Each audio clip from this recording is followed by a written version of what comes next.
সময় অপুকে বুবলি নামে ডাকতেন সাকিব। সাকিব খানের দুই প্রাক্তন অপু বিশ্বাস ও শবনম বুবলি। সাকিবের জীবন ও পর্দা ভাগ করে নিয়েছেন তারা। বাস্তব জীবনে এখন তারা দুই মেরুতে অবস্থান করছেন। প্রায়ই দেখা যায় সামাজিক যোগাযোগ মাধ্যমে ভার্চুয়াল যুদ্ধে জড়াচ্ছেন তারা। কিন্তু জানেন কি একসময় অপু বিশ্বাসকে বুবলি নামে ডাকতেন সাকিব?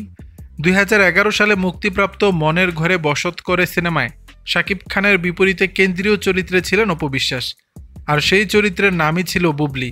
সিনেমাটি নির্মাণ করেন জাকির হোসেন রাজু, যৌথভাবে প্রযোজনা করেন খোরশেদ আলম ও মোহাম্মদ ইকবাল। ছবিটির কারণে সে সময় অপুকে বুবলি নামে ডাকতেন সাকিব। 19 বছরের ক্যারিয়ারে অপু বিশ্বাস অভিনয় করেছেন প্রায় শতাধিক সিনেমায়। এর মধ্যে প্রায় 80টি সিনেমা ছিল সাকিব খানের নায়িকা হিসেবে।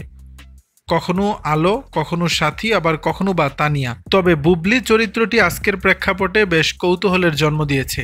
মনের ঘরে বসত করে সিনেমার গল্প গড়ে উঠেছে শহরের এক নামকরা আইনজীবী বুবলিকে ঘিরে।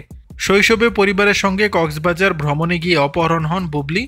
অপহরণকারীদের দলের এক কিশোর শান্ত সাকিব খান বিচক্ষণতা দেখিয়ে তাকে উদ্ধার করেন। তবে পালাতে গিয়ে ধরা পড়ে শান্ত। তাকে ব্যবহার করে পুলিশ চালায় বড়সড় অভিযান। গ্রেফতার হয় সন্ত্রাসীরা। ভ্রমণ শেষে বুবলি পরিবার সহ ঢাকায় ফিরে আসে। এদিকে শান্ত ঢাকায় এসে খুঁজতে থাকে সে ছোট্ট মেয়েটিকে। অন্যদিকে বুবলিও শান্তর স্মৃতিকে লালন করে এগিয়ে যায় জীবনে। এরপরই শুরু হয় দুই হারিয়ে যাওয়া আত্মার মিলনের গল্প।